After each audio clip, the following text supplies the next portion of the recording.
JARA Bliss. Welcome to another video of the JARA Garden. Today we will be discussing the submersible solar powered borehole pump. Very simple, very budget friendly, no light bill, no water bill, free water, flowing water. In the last video, it was a borehole installation. You saw the process of digging a borehole, the budget around that, some tips to have them dig one well and save money. And this is the finished setup. Finished as in everything's working.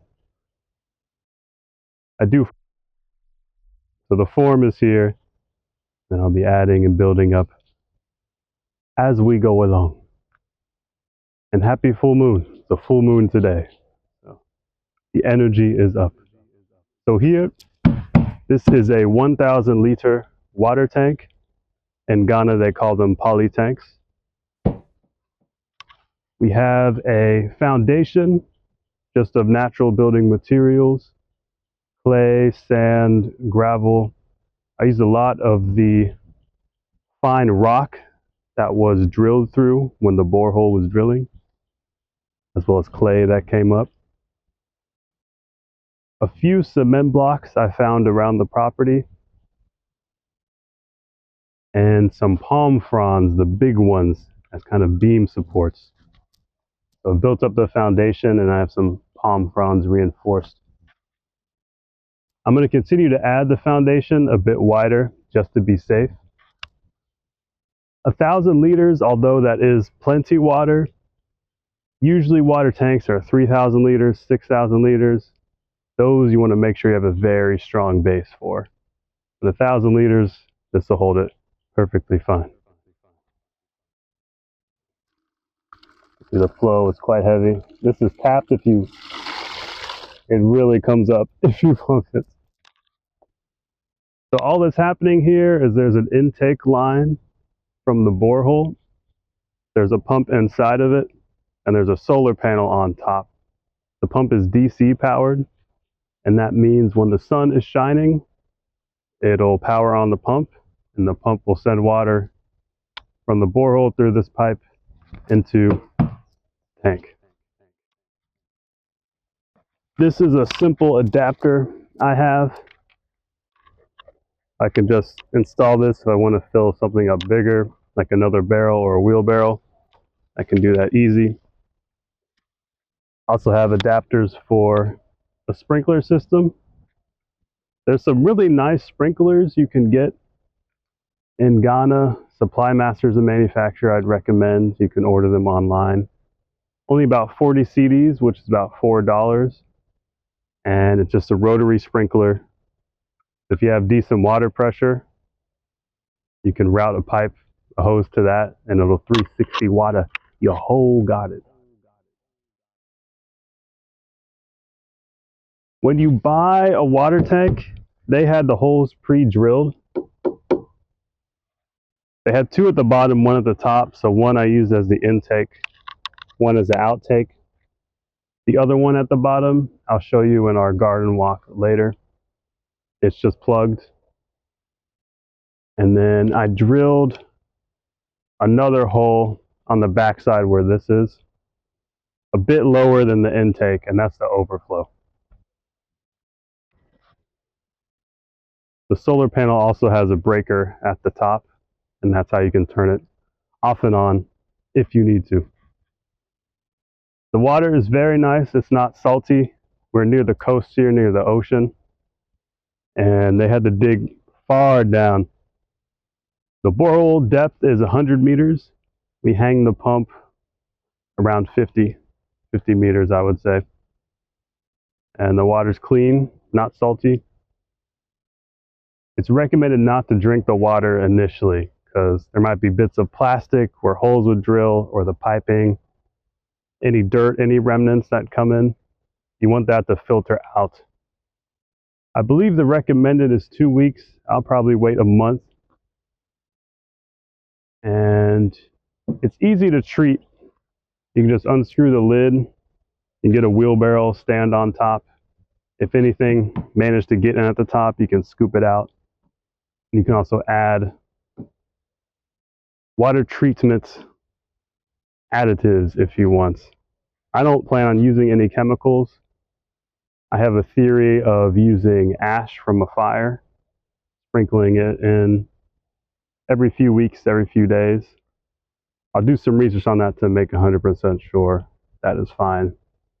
There's also lime, and there's many trees, herbs, and medicines you can use to treat your water without having to spend on a filter or a filter system.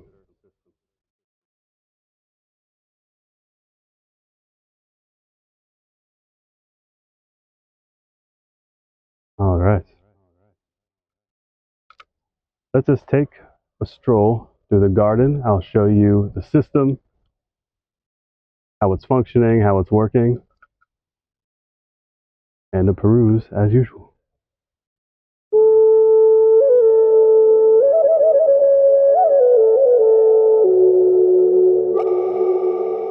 Let's go check out the panel, and I'll run you from the borehole and the panel to the tank. You can see the full system.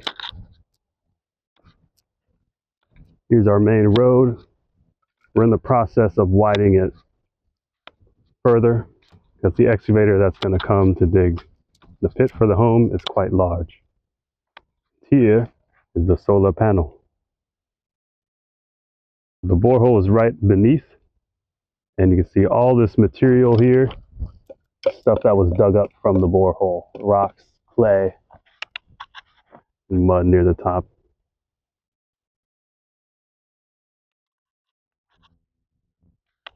So how it works is very simple. The back side, this is just a frame made out of scrap wood. Very simple, nothing crazy. In here, some bags left over. So this is the breaker. Slide in here. Get the wiring in there. Borehole's right there, about 50 meters down. And this breaker lets me turn it on. And you have PV cabling coming down to the borehole pump.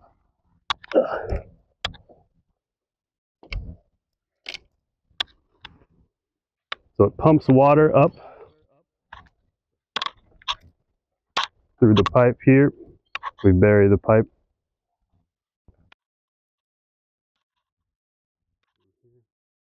You can see I love the color of the clay here. It's rich red. And then the stones gives it kind of a gravel. Looks really cool. I'm very excited to see the wall finish, the plaster finish when the home is done. So here I have a T-junction for future proofing. The current line goes this way, and then there's a T-junction here. This is switched off right now. This is so in the future, I can run a line this way to a tank near the home.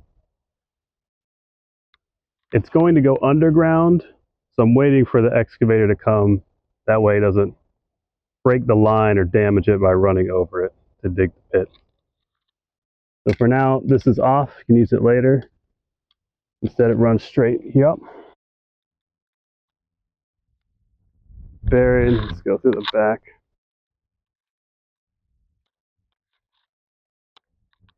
Here is up through the tree into the tank.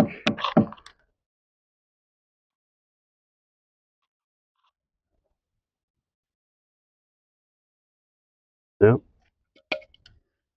Here's some.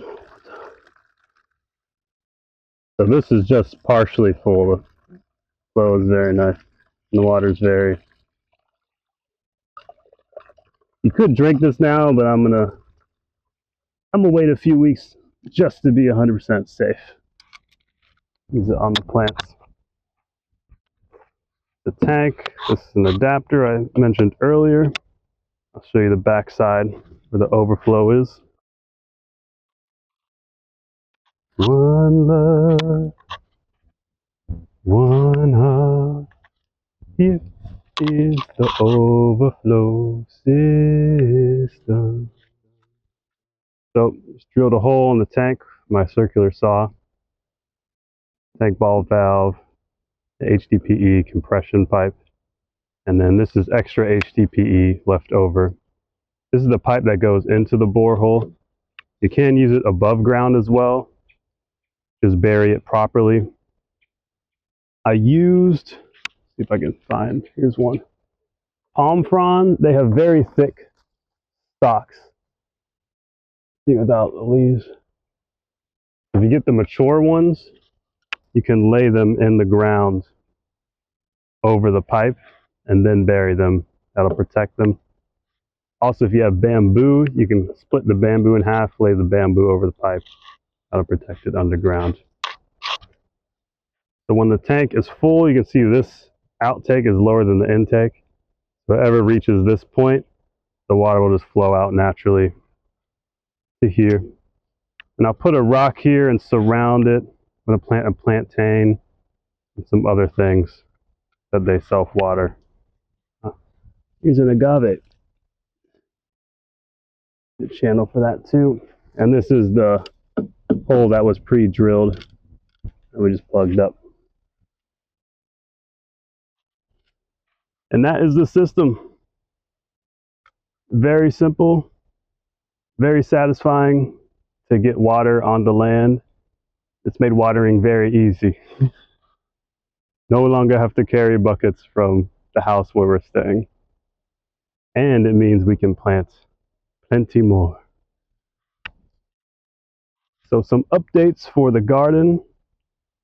Here is a patch my wife has planted. She's nursed tomatoes and watermelon. This whole patch here. She is more into the raised beds, garden beds, that kind of style of gardening. I'm more of the bush jungle gardening. So the compromise is we're doing both. And this is kind of the spot she's chosen. So we'll have to weed these a bit. You can see watermelon coming. Plenty watermelon. The watermelon grows fast here. Every time we eat one, we save the seeds. Speaking of seeds, here is, show you this. This is how she nurses them. This is a water sachet bag. She puts some seeds in. They grow very fast. You can see some of the seeds still on them. Grow strong, watermelon. The Empress is very good at nursing and growing things. Coconut. Here's the start of a raised bed. I'm starting to build up the soil, form the walls. Here's a finished raised bed made for the Empress. Lots of soil. I used palm stalks, you can see them here. Wood. These are more palm fronds. This is the clay soil.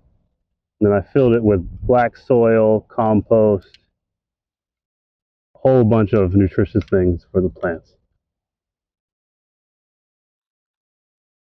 Nature is so bountiful.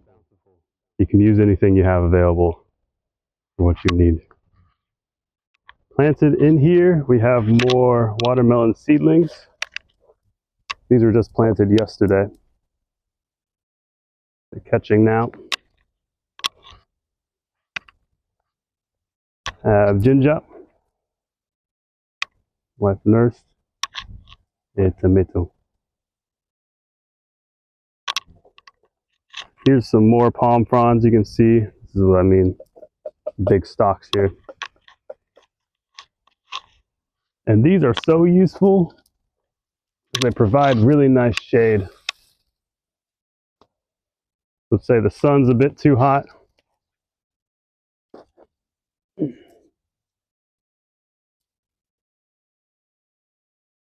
just shade your seedlings very easily. All right. Pineapple here. Sugar cane.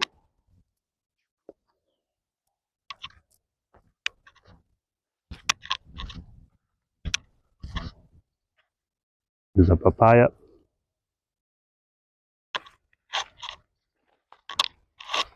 Date on the coconut seedling. Going well. This cool tree I found on the land is starting to propagate. And I put some moringa seed in there. Let's see if that comes up.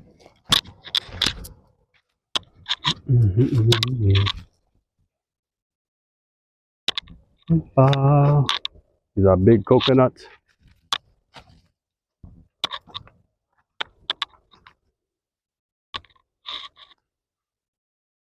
Massive.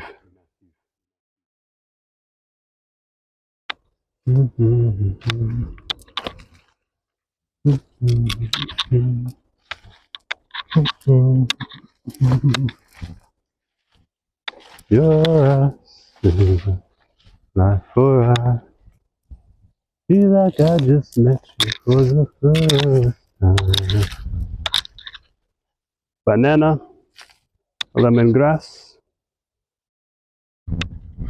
in a little situation. Ooh. Lime, came with a solution.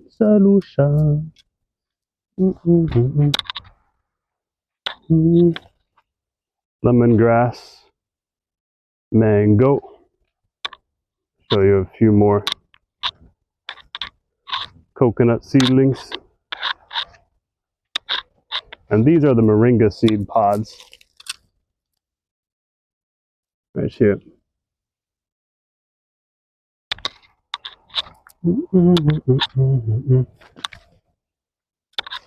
This lemongrass. We got the small shoots and this one's just going up. Tall, tall, tall. Like bamboo almost. Our coconut starting to shoot and boom.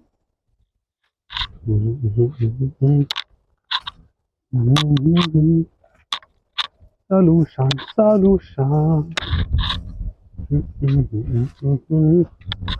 Trumpet, trumpet, sa-sa-ba-da-ba, sa-sa.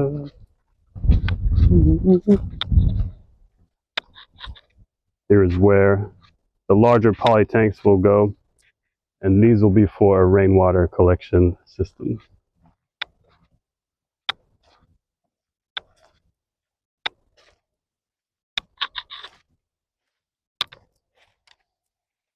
Some cassava here I planted and coming up.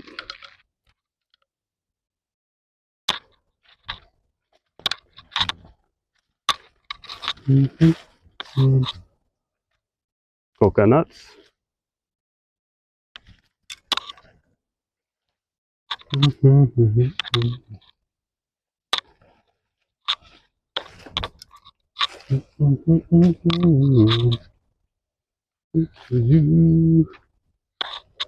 Here we have plantain, lemongrass. And I've thrown in a few fig propagations. They don't have any leaves right now. Let's see if those catch. Some water is added.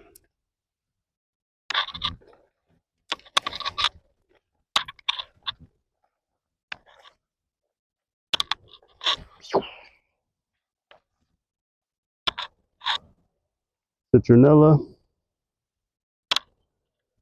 This is a special flower. Avocado. Get closer so you can see. Avocado.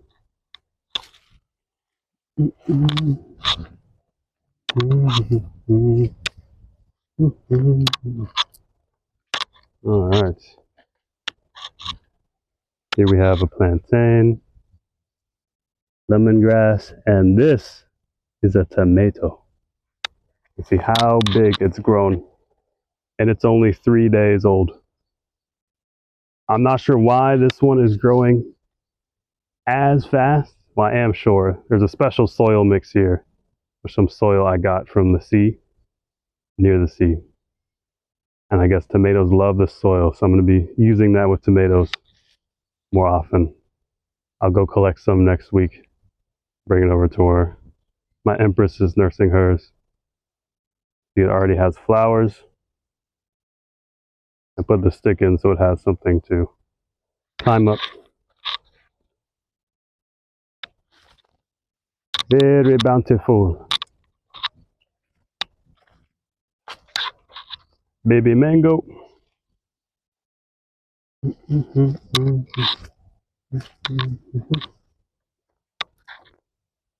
Another mango. Very healthy and green.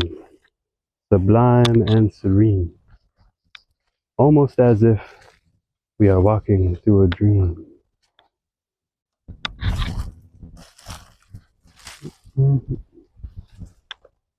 Pineapple, lemongrass, banana,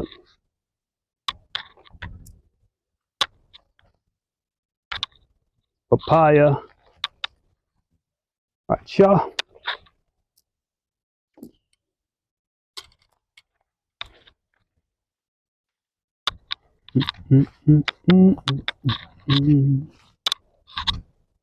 oh wow, this plantain is shooting. Plantain coming up. Got some basil here. And turmeric. Delicious. And another hidden tomato right here. It's starting to spiral up.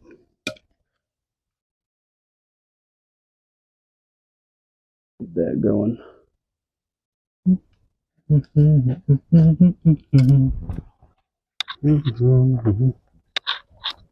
turmeric.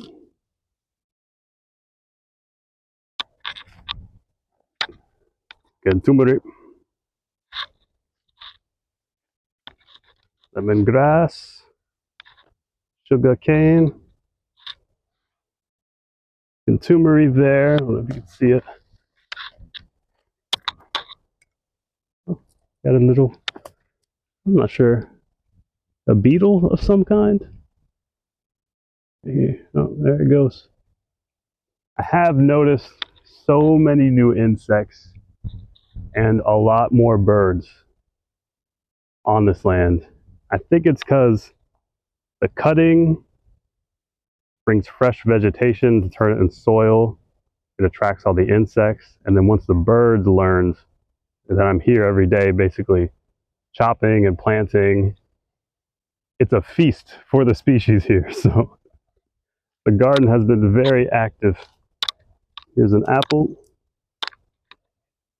I'm very happy because I need animal droppings for good compost on the land.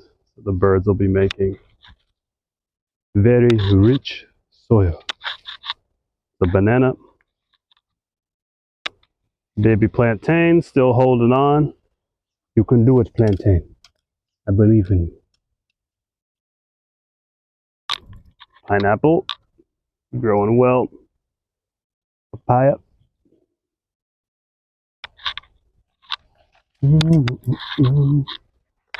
Ooh la la la. Ooh la la la.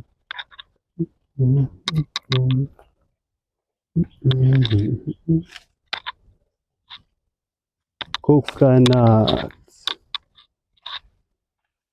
This one's growing very fast. I rescued this one. It was on the edge of a cliff. It was very arduous to get it. And I say rescue because it had a deep root system, but half of it was out of the cliff. So with a few more days of rain, it would have fallen or not have enough support to grow into a full coconut. I took it back, I planted. This is about a few days old now, and it is just growing. It's got a real nice spot. The rain comes in, the soil's good, and it gets sunshine and shade from the surrounding trees. Very happy coconuts. You can see here is that plant I mentioned earlier. Turn into a tree.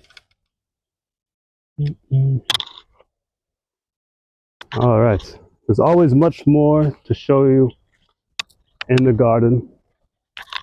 2 acres is a lot. In the next video, we'll explore more that way.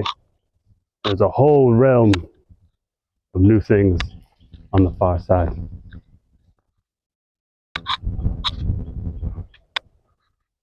Let's set this up and close this out. Thank you for watching, for being a part of this community.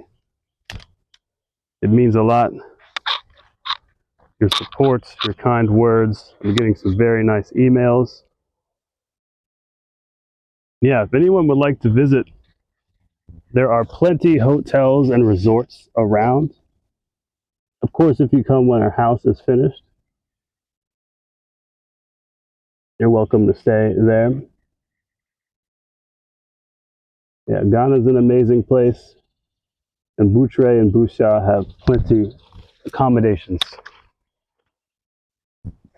at any price range. If you're rolling with high bucks, there's very lavish resorts in more Western styles.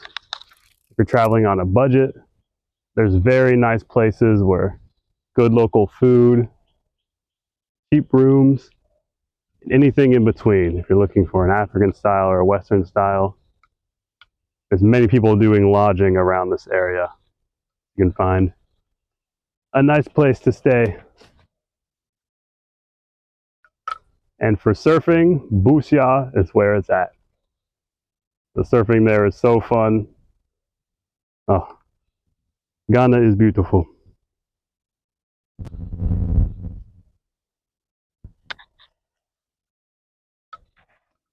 All right, this is for the sun,